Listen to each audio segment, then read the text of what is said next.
안녕하세요. 전화모에서 활동하고 있는 빈누리입니다. 이번에 전화모 아카데미 유튜브에서 입주민 노무 업무 관련 법률 모음으로 해가지고 여러분들을 찾아뵙게 됐습니다. 이에 앞서 여러분들이 지금 전화모가 뭘까 이렇게 생각을 하시는 분들이 있어요. 너무 생각하다 보면 머리 아프니까 전화모는 제가 바로 알려드리겠습니다. 전화모란 전국 아파트 주상복합 관리자 등의 모임으로 네이버 카페거든요. 공동주택 카페 1위 네이버 대표 카페로서 네이버에서 전아모를 치고 들어올 수도 있고 주소창에다가 카페.네이버.com 아모 아파트 이렇게 치고 들어오시면 14만여 명이 지금 활동하고 있는 전아모 카페거든요. 그러니까 여러분들이 지금 관리사무소에서 일하고 있다든지 아니면 진짜 공동주택 관련 이런 법령사항이나 업무에 대해서 알고 싶다는 분이 있으시면 이렇게 오셔가지고 공부도 하시고 정보도 교환하시고 이러다 보면 여러분들이 원하는 목표에 도달해 있을 거라고 생각을 합니다. 제가 이번에 3단원으로 한번 제가 엮어봤어요. 먼저 입주 업무, 2단원은 인사 노무 업무, 그 다음에 3단원은 공동주택 법령으로 이렇게 짜봤거든요. 그래서 먼저 목차 1단원에서 입주 업무에 대해서 여러분들에게 한번 간략하게 소개를 해드리고자 합니다. 이에 앞서 여기 보니까 회계대행, 부가대행, 회계교육 등 모든 거 이렇게 적어 있잖아요.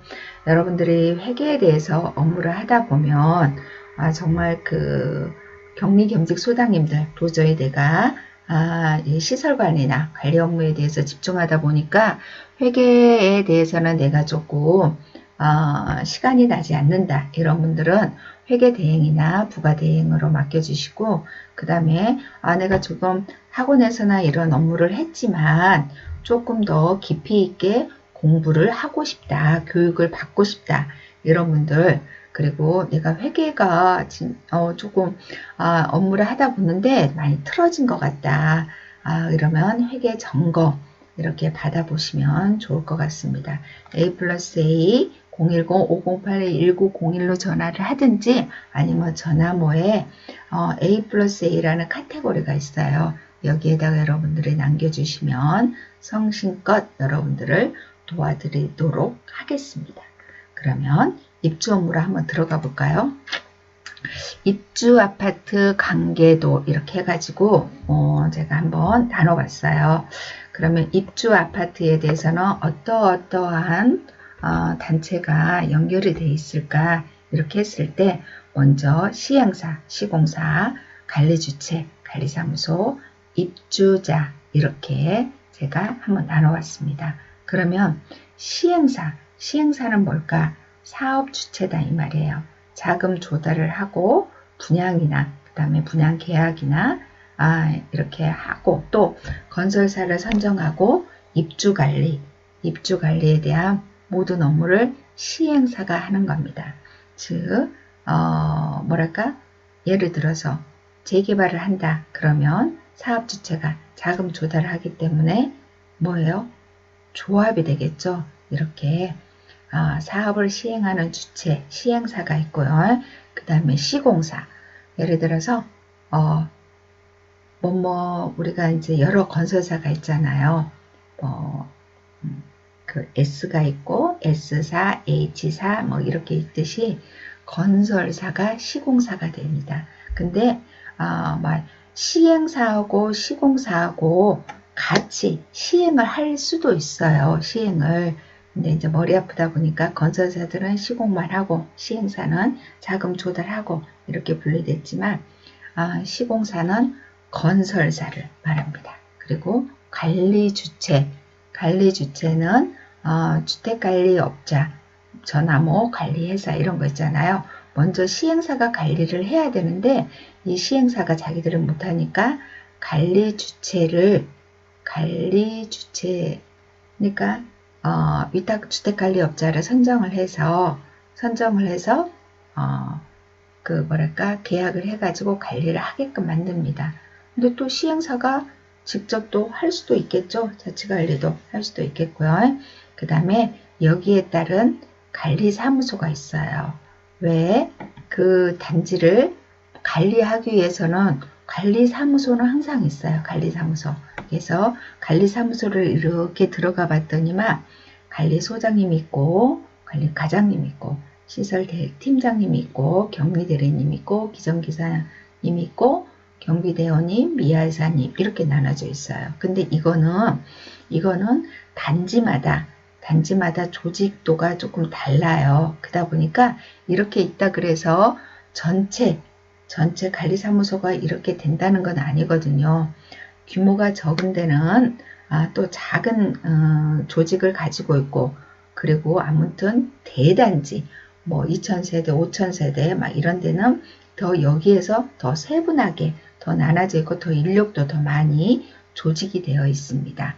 그리고 입주자, 분양 또는 임대 입주자 들어올 게 분양을 했던지 임대를 해가지고 임대를 해서 들어온다든지 이렇게 이런 사람들도 구성되어 있다는 것을 알 수 있습니다.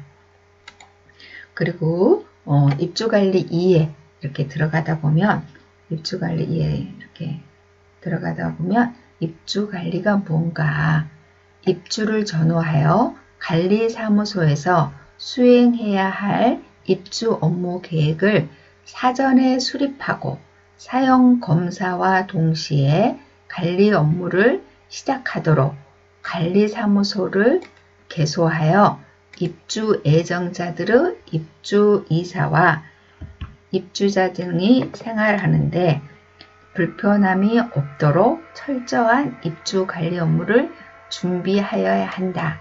이렇게 되어 있어요. 즉 뭐라면은 입주 업무를 사전에 수립하고 관리사무소에서요. 그 다음에 관리사무소를 개소하고 입주 예정자들이 이사와 처음에 입주 등의 생활하는데 불편함이 없도록 입주 관리 업무를 준비하고 관리하는 그런 거를 입주 관리라고 여러분들이 이해하면 될 것 같습니다. 입주 절차를 알아보면 입주 안내 통보, 즉 사업 주체가 입주 예정자님들에게 입주 개시 1개월 전에 입주 안내문을 발송을 했을 거예요. 거기에는 입주 일정이라든지 생활 여건 안내라든지 그다음에 관리비 예치금이라든지 이런 것들을 인쇄를 해가지고 입주 예정자, 즉 분양을 받은 분들 있죠. 분양을 받은 분들에게 다 통보를 합니다. 그래서 언제부터 언제까지 입주가 시작되고 키 분출은 언제부터 하고 입주 기간이 언제입니다. 이런 안내물을 발송을 한답니다. 그리고 입주 예정자 그러면 사전 점검이 있어요. 입주 예정자가 분양받은 세대 방문하여 점검하고 점검표를 작성하여 사업 주체 현장 사무실에 통보하는 것. 즉 입주 예정자가 사전 점검 기간이라는 또 기간이 있어요. 그랬을 때 거기 그 기간 내에 가서 내가 분양받은 세대의 전용 부분에 들어가서 하자가 있는 거, 하자. 예를 들어서 내 분양받은 세대 들어갔더니만 도배지가 좀 찢겨 있어요. 그리고 화장실에 갔더니만은 변기가 설치가 안 돼 있어. 그 다음에 물을 내려봤더니만은 물이 안 나와. 이런 것들 있잖아요. 그 다음에 전등이 주방에 갔더지만은 안 켜져. 이렇게 완전히 시공을 하다 보면 좀 누락되는 그런 게 있거든요. 왜? 긴 시간 동안 시공을 하다 보니까. 그러다 보니까 입주 예정자들은 그런 거에 대해서 점검하는 또 기간이 있어요. 그래서 입주 예정자 사전 점검이 끝나고 돌아가면은 이제 여기 사업 주체 현장 사무실에 통보를 해 놓잖아요. 해 놓으면은 그분들이 다시 또 각 시공 분류를 해가지고 시공업자들이 와서 또 공사를 해 놓는 과정입니다. 그리고 잔금 납부 및 입주증 수령. 사업 주체가 지정하는 장소에 이제 잔금 납부가 있어요. 인감도장, 주민등록증, 입주 잔금을 가지고 잔금을 납부하고 그 다음에 입주증을 수령합니다. 그러면 그걸 가지고 관리비 예치금을 납부하고 그 다음에 관리사무소로 가는 거예요. 관리사무소나 입주지원센터 이렇게 되거든요. 네, 관리비 예치금을 납부하고 그 다음에 관리규약하고 관리계약서, 동의를 거기에서 관리사무소 가면 관리규나 관리계약서 동의를 해주세요. 그러면 그 읽어보고 동의를 하고 그 다음에 열세 불출증을 수령을 합니다. 어디에서? 관리사무소에서요. 관리사무소에서 열세 불출증을 수령을 하면 이걸 가지고 다시 사업주체로 가요. 사업주체. 그래서 열세 불출증 그걸 가지고 그거를 주면은 이제 열세를 수령하게 됩니다. 열세를 수령. 그래서 세대 또 열세를 수령하고 그 다음에 세대 시설물을 인수인계해요. 그 입주지원센터에서 같이 동행을 해가지고 열세를 받고 그 다음에 세대에 인수인계할 항목 있잖아요. 열세가 됐다든지 이런 거, 그 다음에 옵션으로 뭐가 있다는 거, 이런 거라든지 이런 시설물을 인수인계 받고 여기에서 전기, 수도, 가스 등 계량기를 검침하는 것을 확인을 합니다. 그래서 사인을 해주면 이제 이때부터 우리가 입주 안내문에 쓰여진 그 관리비 부과 시기는 만약에 키 분출일이다 아니면은 잔금 납부일이다 이렇게 정해져 있을 거예요. 뭐 그에 따라 키 분출일을 기준으로 한다 그러면 열세를 수령했기 때문에 이때부터는 이제 관리비가 부과가 되는 겁니다. 그래서 이제 키를 수령했으니까 입주를 이제 시작을 하는 거예요. 입주자 또는 사용자. 왜? 내가 분양을 받았지만 또 전세나 월세를 받기 위해서 또 계약을 내놓잖아요. 그러면 그때는 이제 사용자가 들어오거든요.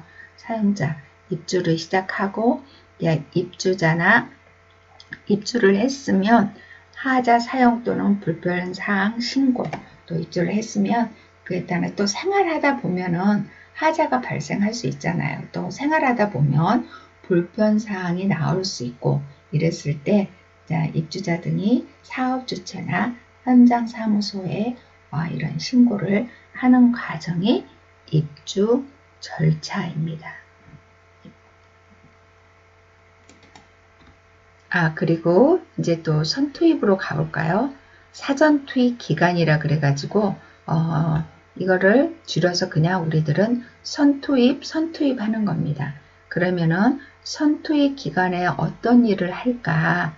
근데 가장 중요한 거는 직원 채용이에요. 직원 채용. 즉 시행사가 주택관리업자하고 계약을 해요. 계약을 하면 그 계약 내용에는 여러 이제 뭐 직원 채용이라든지 어떻게 관리를 한다든지 이런 거가 나와 있어요. 그런 계약을 하면 위탁관리 업체에서 이제 관리사무소장을 채용을 합니다. 관리사무소장. 그러면 위탁관리 회사의 대리인으로서 이제 관리사무소장이 위임을 받아서 직원들을 채용을 해요. 즉 규모에 따라서 관리 그 과장을 뽑고 그 다음에 격리주임을 뽑고 그 다음에 시설 직원을 뽑고 경비와 미야 이렇게 이제 순차적으로 이렇게 채용을 하거든요. 이렇게 직원 채용 및 사전 투입 이게 가장 첫 번째로 인력이 있어야지만 그 다음에 일을 하기 때문에 가장 큰 업무가 직원 채용이 될 수 있습니다. 그리고 나머지 계약, 신고, 조회, 문서, 서류 이런 거에 대해서 그 다음에 문서 및 서류, 회계, 그 다음에 쓰레기, 또 가장 어려운 게 쓰레기 처리하는 거잖아요. 쓰레기, 이거가 가장 큰 입주에서는 가장 큰 업무라고 생각을 하시면 될 것 같아요. 쓰레기. 그리고 차량 통제, 그 다음에 업무, 공고, 시설물 이렇게 나눠지는 게 선 투입